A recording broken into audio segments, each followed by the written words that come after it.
Hi everyone, my name is Roman. Thank you for tuning in Jagged Alliance Flashback Dev Diary number 3. You've seen me in some of the videos before. Andreas was too afraid to go in front of the camera, so he pushed me in front now and is standing on the other side of it.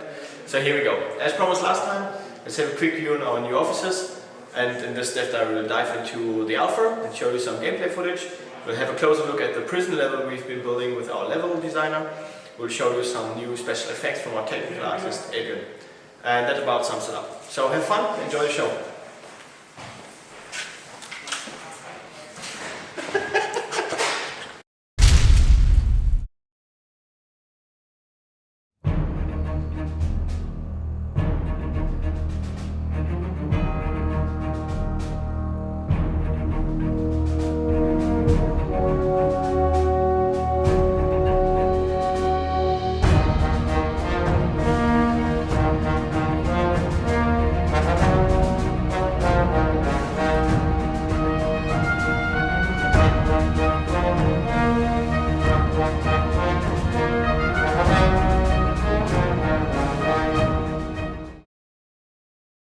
Hey guys, I'm Adrian. I'm technical artist at Full Control, and recently I got a chance to work on the most important part of a video game, which are of course the explosions. So I want to show you one today and then talk a bit about all the components that are making up the final effect.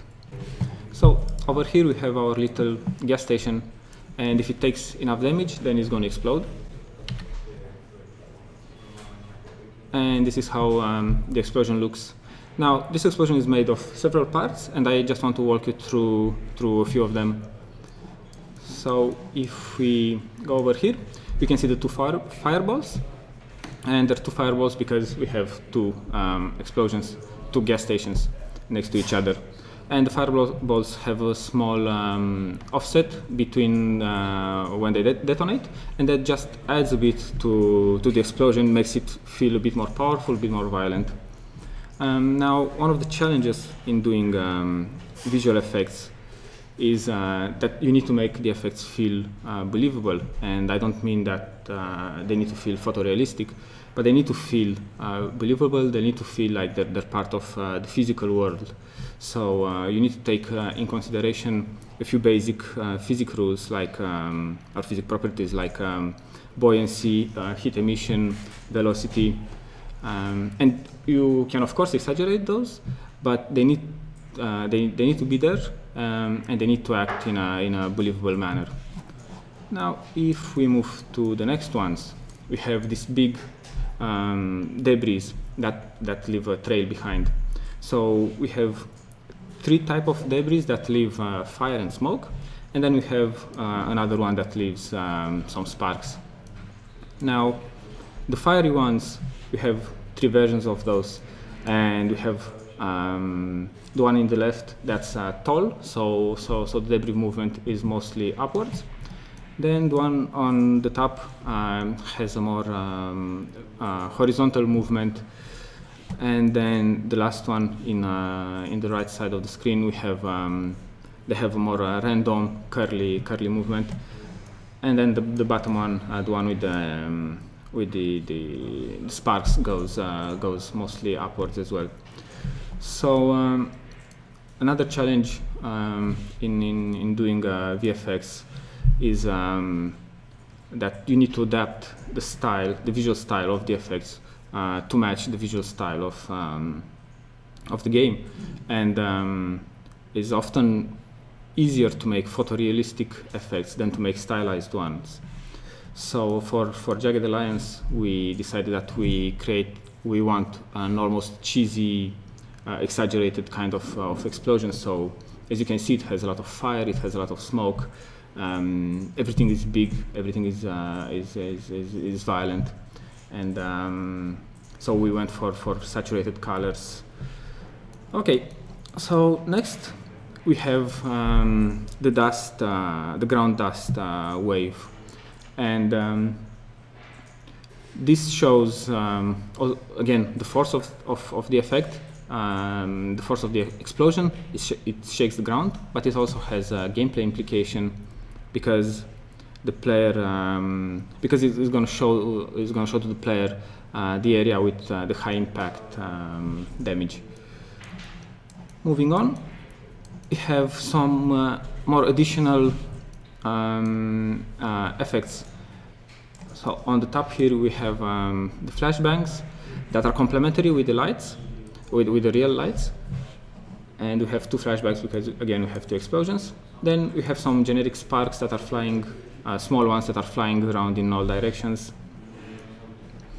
Then we have the shockwave, which is not really physically correct for an explosion of this scale. It usually happens in much larger explosions, but it adds it does add a nice touch, and we kind of liked it. And then we have some small generic debris. So again, these are smaller parts, but they all add something to the explosion, and they all add something to the final look of the effect. And now to show you again the final explosion, and this is loopable. So here you can see all the separate parts coming together. The flashback, the small debris, the small sparks. Even though maybe when you saw them alone, they didn't look like much, but coming together, they really help making the explosion look like a complex effect.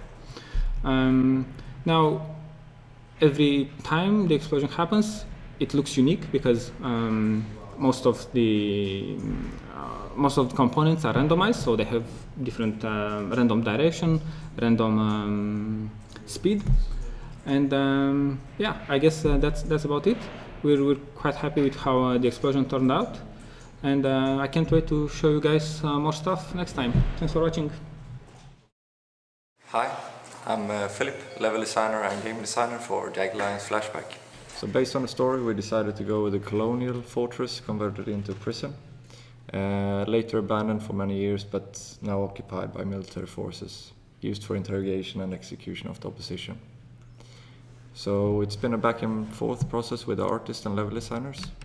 Started out with a quick draft, attaching reference pictures, and from there to our concept artist, Jesper, who made this. And then I used this as a base when I built the prison. And this is how it looks today. So, the design of the prison is slightly different from other sectors. Since it's meant to be our tutorial level, it's slightly more linear than other sectors. Other sectors will be more open and approachable from almost every direction. You start up here in the jungle, and you move your way through the jungle up to the prison gates, and then you work your way through the prison, end up in the graveyard, where you pretty much complete the level. But the tutorial is for later, so right now we just made it for gameplay testing and combat.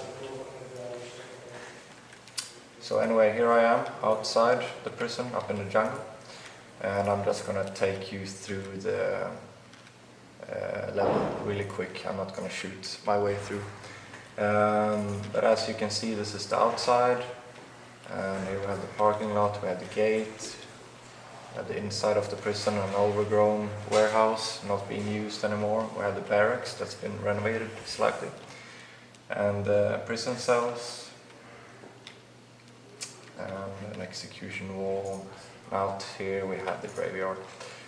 So we pretty much followed the concept one-to-one after a few iterations, and pretty happy with the result. We are probably going to go back and iterate on it a few more times once we have all the mechanics in the game. This is the alpha we're releasing tomorrow. We're really excited about it. It's very, very limited gameplay. We're focusing on combat and basically testing out our levels that we've done so far. We're going to be tweaking a lot of values. We're going to be swapping out placeholders and yeah, so on. So bear with us. But anyway, this is what we have for you right now. Hope you enjoy.